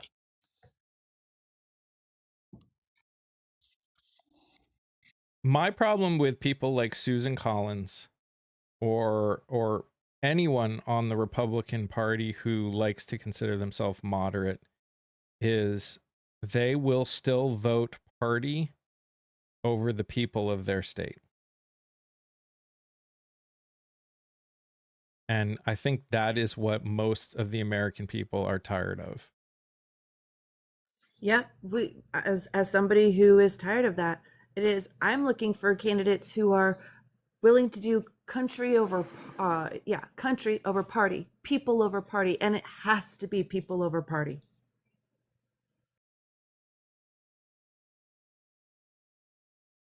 This is not an easy question. And to an extent, it's not a question that any of us have to ask ourselves unless we live in Maine. I do think we need to point it out and to have these conversations about why we are worried, and hopefully this man will hopefully this man will prove us wrong, because we're kind of in a point right now where he is the nominee. Like, he is, right? Like, there's no one else running against him because Janet Mills pulled out. Yeah, there was a third party, a third individual running, and he pulled out when Mills got in. And God, I forget the name of the person. I'm sure somebody in chat, I believe Bien, it must be a Maine resident, talking about having voted for Collins in the past. I forget the person's name. Oh, you're talking about Jordan, whatever his name is. He went and moved. Jordan Wood. Yeah, I interviewed him. He went Jordan over, Wood, and he's now running for Congress. I wish the hell he'd stayed in the Senate race. I wish the hell he'd stayed, because, wow, what a choice. And again, if this were the only issue, if the sexting were the only issue, I would say it's between the husband and wife. But it's part of a continuing pattern of this guy that we keep grabbing these scandals coming out in like a flow. And, now having said all that, I'll accept the verdict of the people of Maine. I do not live in Maine, and I accept their verdict, whatever it may be. But geez, I just worry about what the future is, because I don't know. Everybody in chat, everybody here, look at your own life experience.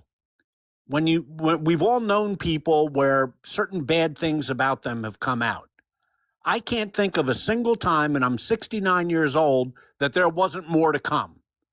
Because when people have a pattern of something, that pattern usually continues.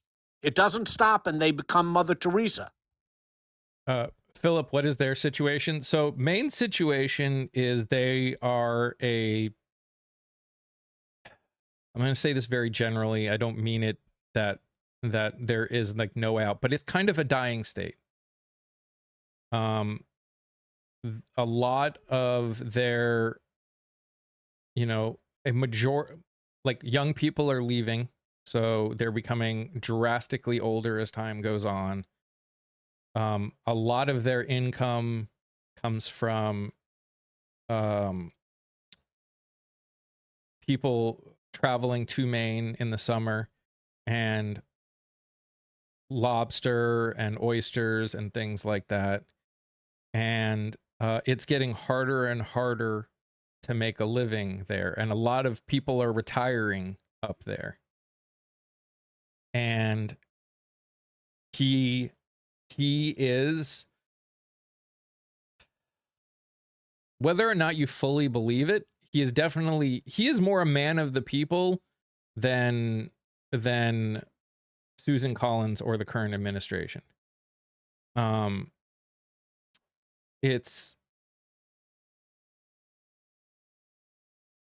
And they're a pretty stubborn folk in Maine. Although I feel like that's a lot of states these days. I was just going to say, you got a lot of balls saying that coming from Massachusetts. Yeah, but like people in Indiana, Massachusetts, we're in gonna case you're not libel from, all of you for all of that. in case you're not from Massachusetts, just so you know, people in Massachusetts are vaguely aware that there are 49 other states. They just have no idea where they are, nor do they care. That's not true. We know where Maine and Vermont and Maine, yeah, you go ski, and you Rhode go skiing. Island and Connecticut are. Yeah, you go skiing there and then go back. I'm not so sure about Rhode Island and Connecticut. You know where Vermont, New Hampshire, and Maine are. That's about it. That's true. That's a joke, folks. Yeah.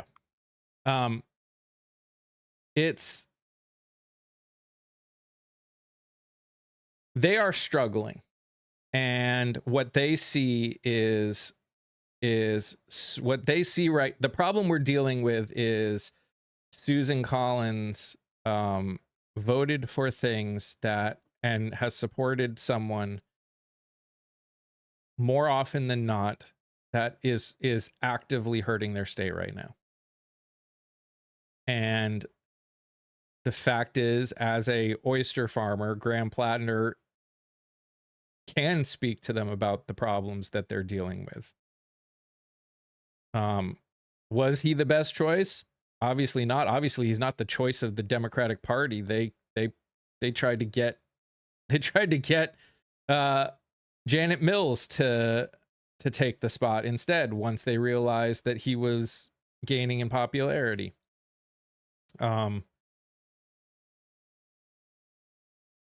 It's yeah. Let's put it this way. If there was a primary, I probably wouldn't vote for him. And I wouldn't vote for him. After everything I know. Agreed. If he had somebody who was who had or would primary him, nope, never. He would not have gotten my vote. For having double standards because of the D in his name? No. We're talking about everything that is wrong with him. And there is a part of me, I can't speak for other people, there's a part of me that considers what the Republican Party is doing in this country to be an existential threat.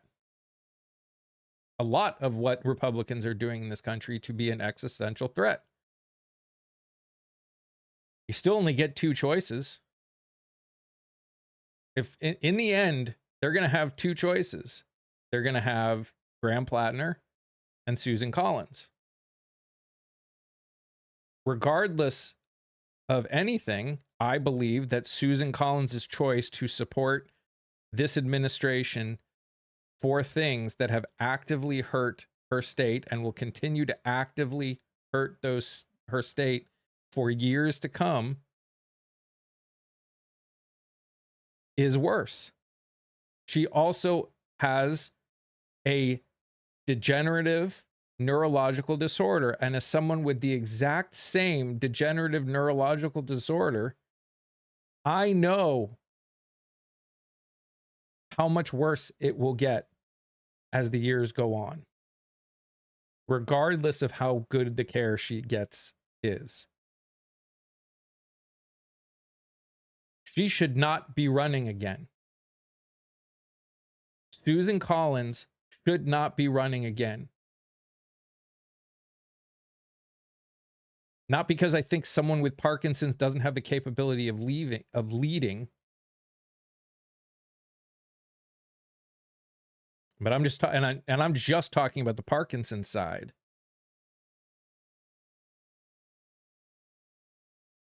You go downhill fast. Everything seems fine, and you go downhill fast. And what have we noticed? What have we noticed over the last 10, 15 years in this country? How many people that are around the same age as Susan Collins that don't have Parkinson's are still running when they shouldn't, and then something happens? How many did we lose? How many people, how many members of Congress within weeks of winning or taking office passed, Scott? It's an insane amount.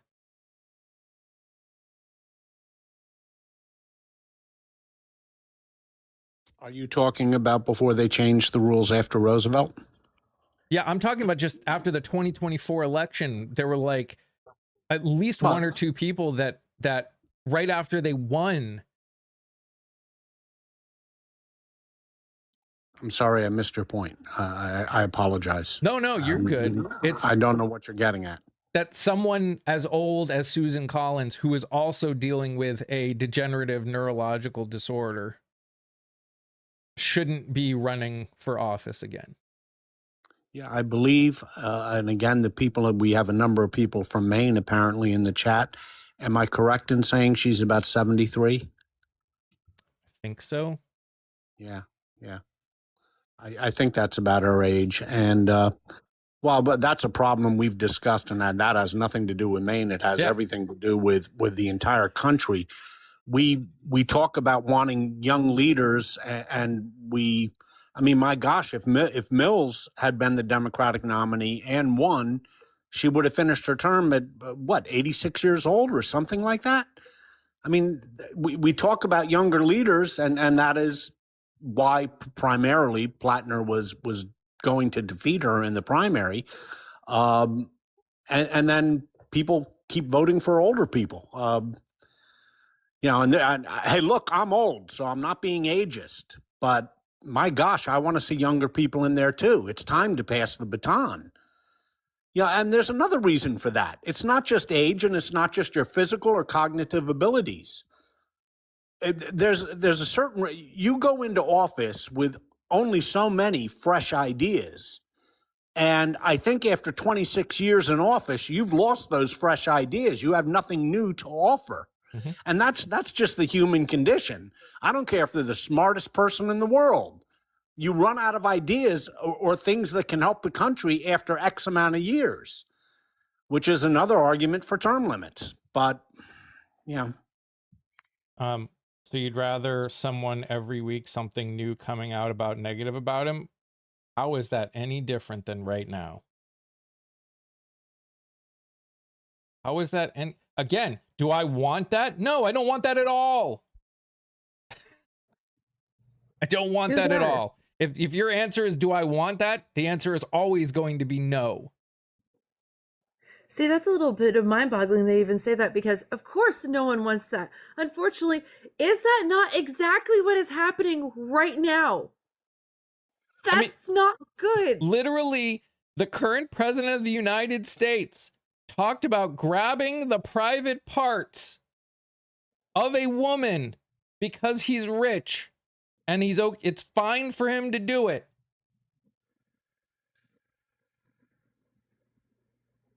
And that's the person who she is supporting.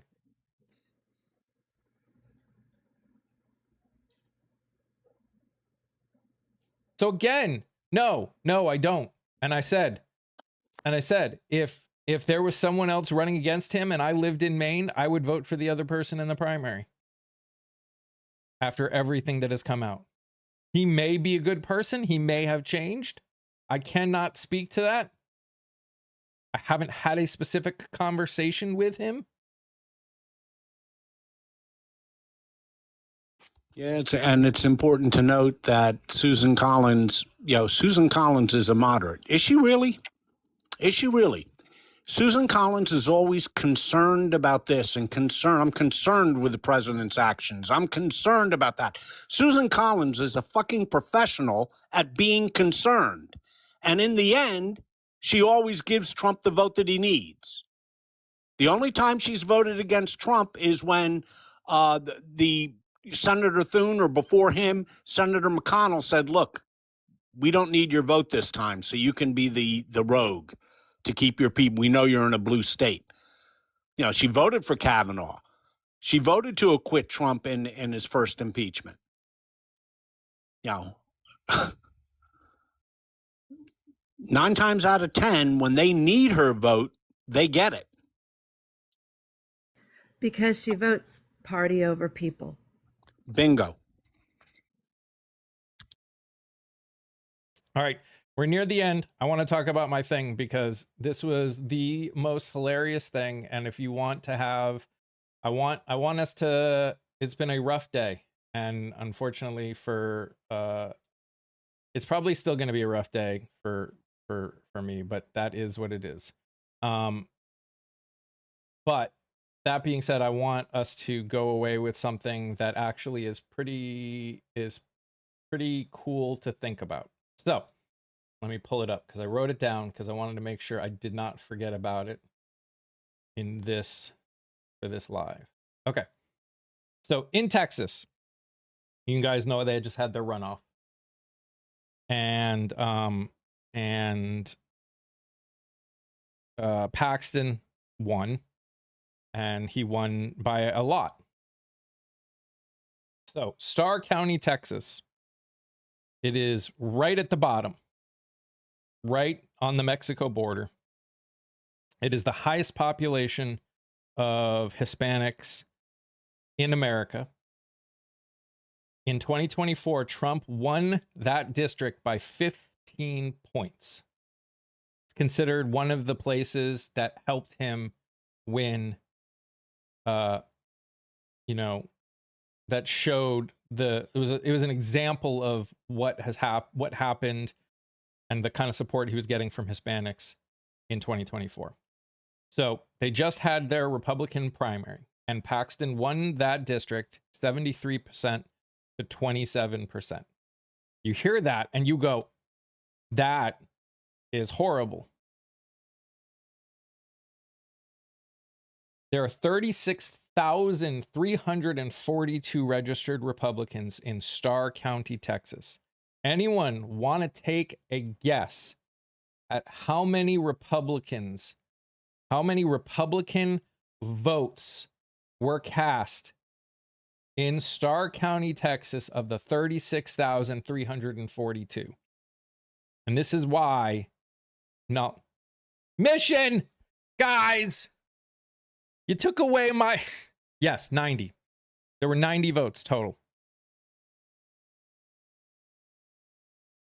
90 votes. So you see the percentages and you go, dang.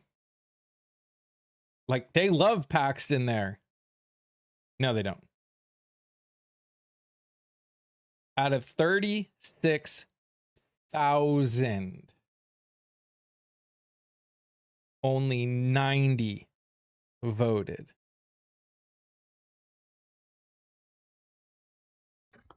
Well, let's hope they all stay home in November too. Who knows what they'll do? Who knows? Again, this is why I say, no matter what, this is why these conversations need to keep happening. This is why all of these conversations that we are having in all these different directions are needed, because you never know what is going to speak to someone. You never know what information is going to make someone either decide to not vote, which could help, or, realize that what they believed was completely wrong. You never know what's going to do that. And as we end, again, I want to just make one last statement. And again, I already know I've gotten long emails and DMs about the choices that I have made and what has happened after this morning's announcement. If you decide this is not a place you can be anymore, I understand that. And I also want to say, to some extent, not even to some extent, to the full extent, I failed. I know that I failed everybody, the ones that are angry at me now and the ones that maybe aren't. Now, you may disagree with me, but I know I did, because it got to a point where that it shouldn't have, and I should have noticed it, and I should have stopped it. And if you guys want to message me, I'm more than willing. I understand that, mission, and that's fine that you disagree. Trust me, I spent 5 days thinking about this. Am I beating myself up over it? No, I'm not. I can only do what I can do. I can only be who I can be. I know where I failed, and I know where I can be different. I do appreciate it. I do respect the fact, the views of the people that cannot be here anymore. They've experienced things that I have never experienced. And if the way I am doing things is one that no longer works for them, I mean, I say her because I know two, especially if you're over on the tube, have already said that they're gone. I respect that. I cannot control how other people view what I do and say. I can only do my best to try and do better every single freaking day. And all we can do is try and move forward as this government, this administration, tries to destroy everything and make it worse. And, you know, maybe someday someone will say something or do something that'll change my view again. Who knows? Probably. We're being honest with ourselves, probably, because none of us have all the answers ever. Ever. So For me, before you fully wrap up. Yeah. First, shameless plug. I am off until June 10th, but I will be coming back with my streams and political candidate interviews. So if you all want to tune in, please follow me. That way I will be posting post of those times and dates. Second of all, thank you for giving me a platform for my voice too. I do appreciate that, Mike. Thank you for having the trust in me to allow me to come up and speak. Again, I appreciate that. And third, I think I forgot my third point. Well, again, Well, Mike, thank you for having me up, and thank you for what you said, not only to me personally, through both phone, text, and today, and to some of the people. Yes, I also saw those comments on the tube. My door is open, and the welcome will be warm, especially to people who might have strong feelings the other way. I do respect you. I do respect your feelings. I am more than willing to have a conversation. I have no animus towards anyone, emphasis on the word anyone. And for all those of you, I was real nervous about coming up here. I really was. And I didn't know what the reaction would be, and I've been overwhelmed. Thank you. Well, I was nervous about hitting the live button if it made you feel any better. I remember. My third point is I will give you my word, and my respect to you is if I ever have a problem with you, I will be the first to DM you and let you know there will be no conversations behind your back. This is my promise to everybody. If I ever have a problem with you, I am the first to go, hey, we need to talk. Can we talk as adults, please? And again, you know, I know there was one person that talked about them being talked to and them keeping it private. I don't want you to tell me what other people are telling you. If you have a problem with me, I'm telling you that my DMs are open for that. That I'm not gonna blame anyone for having an experience they had. If you need to talk to someone to make sure that you don't feel alone, do that. I'm like, we're not children. You can talk to whoever you want about anything. All I'm saying is if you ever want, if I'm doing something that is making this community, this live worse or uncomfortable, I can't change any of it if I don't know about it. Because again, I'm human. I will make mistakes. I know exactly, you know, maybe not exactly, but I have a general idea of how it started and when it started. We're all human. None of us are perfect, but this is where I talk to my kids and they see, perfect example, I snap at them. 20 minutes later, I'm sitting there talking to them going, listen, you didn't deserve that. That's on me. Here's what you did to trigger that. Let's work together to make sure you don't trigger me and I don't snap at you and we can live in harmony. Well, that's being an adult and teaching people how to live that way too. And Philip, there are no more mods. Well, there's one. I have one mod right now whose only job is to make sure that the worst of the worst gets taken down.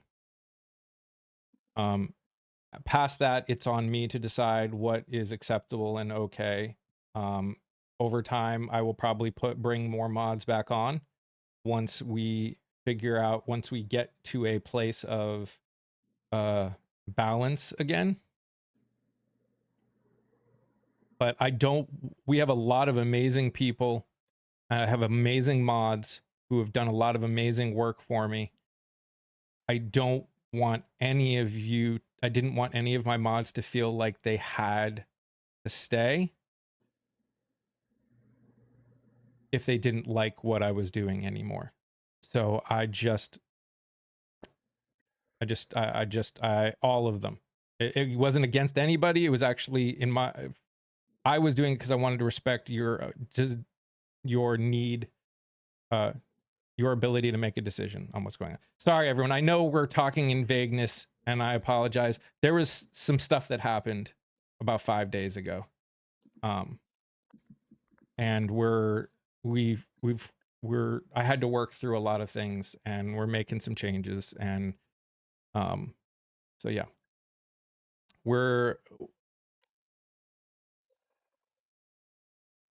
it's a tough life we live sometimes.